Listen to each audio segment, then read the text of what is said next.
প্রিয় শিক্ষার্থী, তোমরা সবাই কেমন আছো? আশা করি ভালোই আছো। আমি মোহাম্মদ আলাউদ্দিন, সহকারী শিক্ষক, নব্বসর স্কুল অ্যান্ড কলেজ। আমি তোমাদের গণিত ক্লাস নিব। নবম অধ্যায় 9.1 ত্রিকোণমিতি। ত্রিকোণমিতি নিয়ে আমরা আলোচনা করব। আচ্ছা দেখো, এখানে বোর্ডে একটা চিত্র আছে, x ও y, একটা এই ও কোণটা থিটা কোণ, ও কোণটা থিটা কোণ। ও y এর উপর যে কোনো একটা বিন্দু p নিলাম, p থেকে ও x এর উপর pm লম্ব আঁকলাম। এখন দেখো, এটা একটা কি সমকোণী ত্রিভুজ।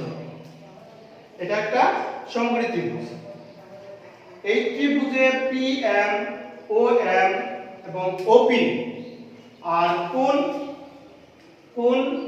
POM এদেরকে ত্রিকোণমিতি বলা হয়। তো ত্রিকোণমিতির 6টা অনুপাত আছে। ত্রিকোণমিতির 6টা অনুপাত আছে।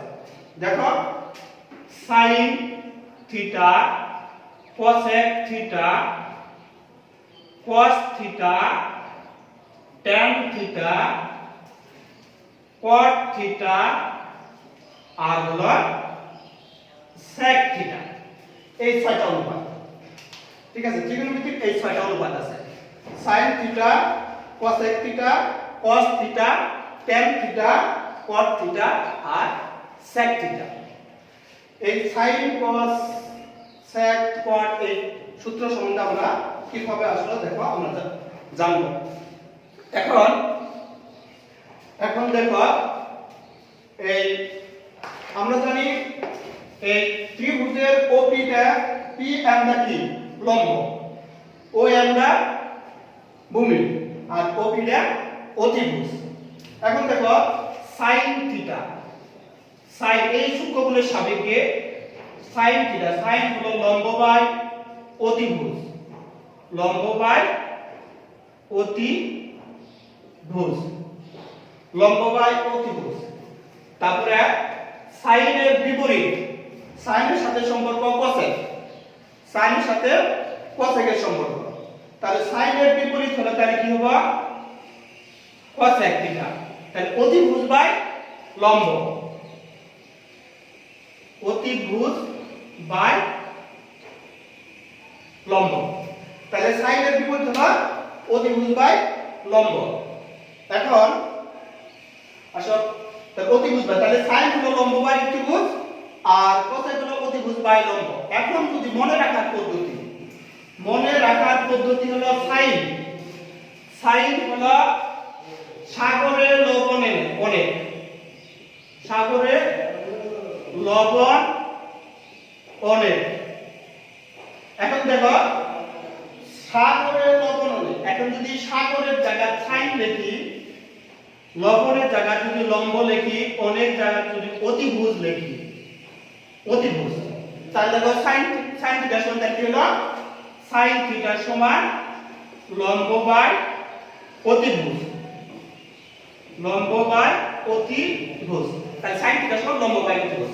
তাহলে সাগরের লবণ অনেক, তাহলে sin থিটা সমান লম্ব বাই অতিভুজ হলো, আমরা বুঝলাম।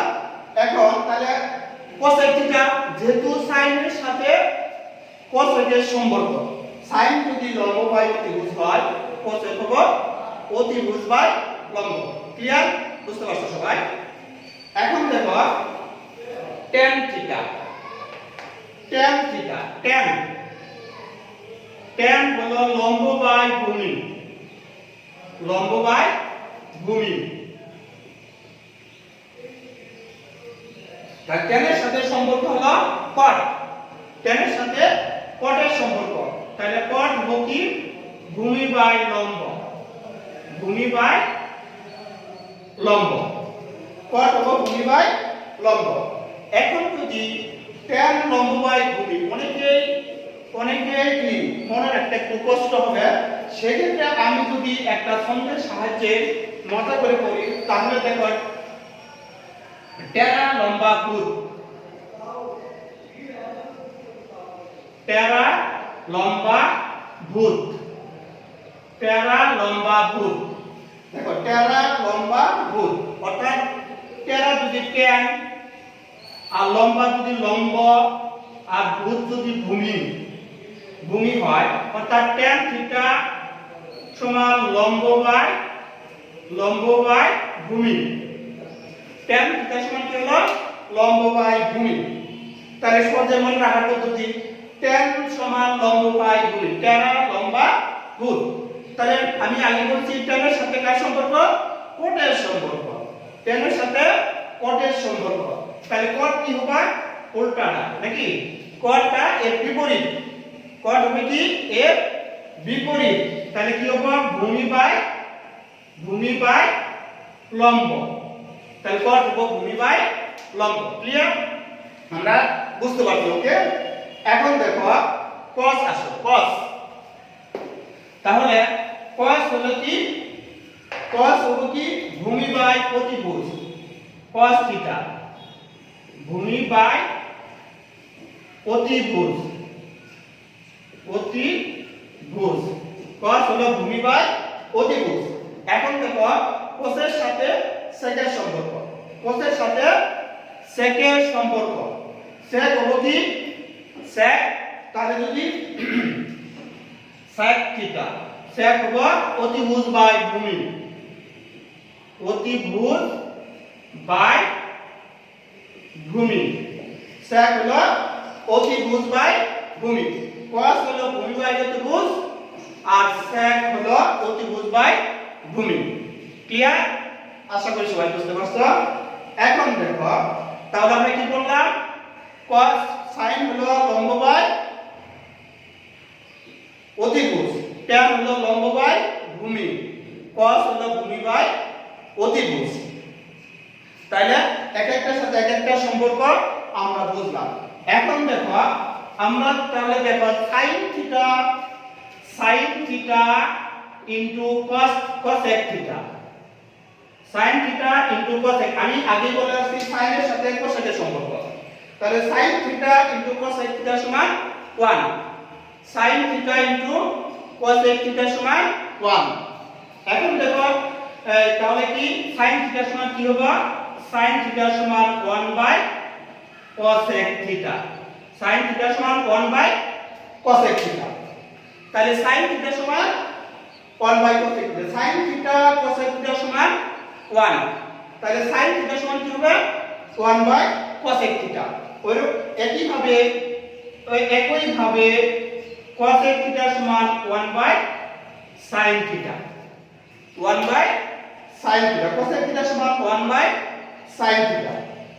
আবার cos এর সাথে বা tan এর সাথে cot এর সম্পর্ক, tan theta into cot theta সমান 1, tan থিটা আর cot থিটা সমান 1। এখন যদি আমরা জানি ভাগের, তাহলে tan থিটা সমান 1 by cot theta, tan theta সমান 1 বাই cot থিটা। এই tanটা বা এই cotটা এই পাশে গেলে আমরা আগেই জানি যে যদি গুণ থাকে এই পাশে তাহলে ভাগ হবে, যেহেতু cot থিটা এই পাশে গেলে ভাগ হবে, তার মানে tan থিটা সমান 1 বাই cot থিটা। এখন যদি আমি cot থিটা এই পাশে রাখি তাহলে tan এই পাশে যায় কি হবে? ভাগ হবে। tan সমান cot থিটা সমান 1 by tan theta, cot theta সমান 1 বাই tan থিটা। ক্লিয়ার? এখন আসো cos থিটা আর হলো sec থিটা সমান 1, cos থিটা আর হলো sec থিটা সমান 1, cos থিটা আর sec থিটা সমান 1। এই cos টাই বসে গেল, তাহলে কি হবে? sec থিটা সমান 1 by cos theta, sec theta সমান 1 বাই cos থিটা। একইভাবে cos থিটা সমান 1 বাই sec থিটা, তাহলে cos থিটা সমান 1 বাই sec থিটা। তাহলে আমরা কি পেলাম? 6টা অনুপাত পেলাম। sin থিটা সমান 1 by cosec theta, cosec theta সমান 1 by sin theta, tan theta সমান 1 by cot theta, cot theta সমান 1 by tan theta, cos theta সমান 1 by sec theta, sec theta সমান 1 বাই cos থিটা। আমরা পাইলাম। তাহলে এখন আমরা এই যে সূত্রগুলো আবার সূত্র কিভাবে আসতেছে, আবার দেখো এই সূত্রগুলো কিভাবে আসতেছে। তাহলে দেখো আমরা এটা জানি কি সমকোণী ত্রিভুজ। এই সমকোণী ত্রিভুজের পিথাগোরাসের একটা উপপাদ্য আছে, অতিভুজ স্কয়ার ইকুয়াল টু ভূমি স্কয়ার প্লাস লম্ব স্কয়ার। অতিভুজ স্কয়ার ইকুয়াল ভূমি স্কয়ার প্লাস লম্ব স্কয়ার। এখন দেখো আমি যদি এটা লিখতে পারি যে এটা লম্ব এটা ভূমি, তার মানে pm square plus om square সমান op স্কয়ার। ত্রিভুজ PMOA পিথাগোরাসের উপপাদ্য অনুযায়ী লম্ব স্কয়ার প্লাস ভূমি স্কয়ার সমান লম্ব স্কয়ার প্লাস ভূমি স্কয়ার সমান অতিভুজ স্কয়ার। এটা পিথাগোরাসের উপপাদ্য হতে আমরা জানি। আচ্ছা দেখো উভয় পক্ষে যদি আমি OP দ্বারা ভাগ করি, PM square plus OM square divided by OP square divided by OP square. আচ্ছা দেখো PM square divided by OP square OM square divided by OP square সমান 1। এখন দেখো PM divided by OP plus OM divided by OP, এখানে square দিলাম এখানে square দিলাম সমান সমান 1। তাহলে PM divided by OP OM divided by OP। আচ্ছা দেখো PM হলো কি PM লম্ব আর OP টা অতিভুজ। তাহলে এর আগে বলে আসছিলাম লম্ব বাই অতিভুজ মানে sin থিটা। লম্ব বাই অতিভুজ এখানে স্কয়ার আছে তার মানে sin হোল স্কয়ার। আর এটা OM ভূমি আর OP টা অতিভুজ। তাহলে কি হবে ভূমি আর অতিভুজ, ভূমি বাই অতিভুজ, তাহলে হবে কি cos থিটা হোল স্কয়ার সমান 1। তার মানে আমাদের সূত্র দাঁড়ালো sin square theta plus cos square theta সমান 1। sin square theta plus cos square theta সমান 1। তাহলে আমাদের সূত্র দাঁড়ালো কি, আমাদের সূত্র দাঁড়াইছে sin square theta plus cos square theta সমান 1 আমাদের সূত্র দাঁড়ালো। তো এই সাইনটা যদি আমি এই পাশে রাখি যে sin স্কয়ার থিটা সমান সমান 1 মাইনাস cos স্কয়ার থিটা, তাহলে sin স্কয়ার থিটা সমান 1 মাইনাস cos স্কয়ার থিটা। আবার যদি cos এই পাশে রাখি cos স্কয়ার সমান 1 মাইনাস sin স্কয়ার থিটা। তাহলে আমরা এখানে সূত্র পেলাম, একটা পেলাম sin square theta plus cos square theta সমান 1 আর sin স্কয়ার থিটা সমান 1 মাইনাস cos স্কয়ার আর cos স্কয়ার থিটা সমান 1 মাইনাস sin স্কয়ার। আমরা এখানে সূত্র পেলাম। এখন দেখো ওই একই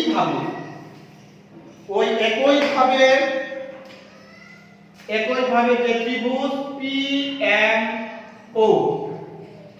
PMO তে পাইতেছি আমরা অতিভুজ স্কয়ার OP স্কয়ার সমান PM square plus OM square বা OP square minus OM square সমান PM স্কয়ার। এখন দেখো এই যে OM এর পাশে আছে এই পাশে প্লাস এই পাশে আছে মাইনাস, উভয় পক্ষে যদি আমি PM দ্বারা ভাগ করি OP square minus OM square divided by PM square, PM square divided by PM square. উভয় পক্ষে কি করলাম PM স্কয়ার দ্বারা ভাগ করলাম। এখন দেখো এটা যদি আমি এভাবে লিখি যে OP square divided by PM square minus OM square divided by PM square সমান 1। এখন দেখো OP divided by PM whole square minus OM divided by PM whole square সমান 1। তাহলে OP টা কি অধিভুজ আর PM টা কি লম্ব। OP টা অধিভুজ, OP টা হলো অধিভুজ, OP অধিভুজ, PM লম্ব। অধিভুজ লম্ব, অধিভুজ আর লম্বের সাথে সম্পর্ক হলো কি? অধিভুজ আর লম্ব, অধিভুজ আর লম্ব সেটার সম্পর্ক হলো cosec square, CO cosec square theta minus ভূমি বাই লম্ব সেটা হলো cot স্কয়ার, থিটা সমান 1। তাহলে এই পাশে গেলে cosec স্কয়ার থিটা প্লাস সমান 1 প্লাস cot স্কয়ার থিটা। তাহলে আমরা পেলাম cosec square minus cot square সমান 1। এই cotটা যদি এই পাশে যায় তাহলে কি হলো প্লাস হলো, অর্থাৎ cosec স্কয়ার সমান 1 প্লাস cot স্কয়ার। আবার যদি 1 টা এই পাশে নিয়ে আসি cot স্কয়ার সমান cosec square minus 1, cot square সমান cosec স্কয়ার মাইনাস 1। আরেকটা সূত্র প্রতিপাদন করা যায়, একই ভাবে আমরা আরেকটা সূত্র প্রতিপাদন করতে পারি যে sec square theta minus tan square theta সমান 1, sec square theta minus tan square theta সমান 1। একই ভাবে আমরা প্রতিপাদন করতে পারি। আচ্ছা দেখো sec স্কয়ার যদি এই পাশে থাকে sec স্কয়ার সমান 1 plus tan square theta, sec square theta সমান 1 প্লাস tan স্কয়ার থিটা। আচ্ছা দেখো 1 টা যদি এই পাশে নিয়ে আসি যে sec স্কয়ার থিটা মাইনাস 1 সমান tan স্কয়ার থিটা, অর্থাৎ tan স্কয়ার থিটা সমান sec স্কয়ার থিটা মাইনাস 1। তাহলে আমরা সূত্র শিখলাম, অনেকগুলো সূত্র শিখলাম। সাইনে যে আমাদের ত্রিকোণমিতি করার জন্য যেটুকু সূত্র প্রয়োজন আমরা একের এই সূত্রগুলো আমরা শিখলাম। অনুপাতের সূত্র শিখলাম, তারপরে sin square theta plus cos square theta সমান 1, sec square minus tan square theta সমান 1, cosec square minus cot square সমান 1। তো তোমরা এই সূত্রগুলো সুন্দরভাবে খাতায় লিখে টেবিলের সামনে রাখবা, অঙ্ক করার সময় সূত্র দেখে দেখবা বা প্রতিদিন একবার করে সূত্র দেখবা, তাহলে মানে দেখতে দেখতে সূত্রগুলো একটা আইডিয়া আসে যাবে, তারপরে অঙ্ক করার সময় এই সূত্রগুলো আমরা ব্যবহার করব। যাই হোক আজকের মতো এখানে সমাপ্ত করছি। আগামী ক্লাসে আবার এখন আজকে যত আমরা সূত্র পড়ালাম, আগামী ক্লাসে আবার তোমরা কি করবে অঙ্ক করাবো, তোমরা বাড়ি প্র্যাকটিস সূত্রগুলো বাড়ি প্র্যাকটিস করবা। সবাই ভালো থাকো, সুস্থ থাকো, আল্লাহ হাফেজ।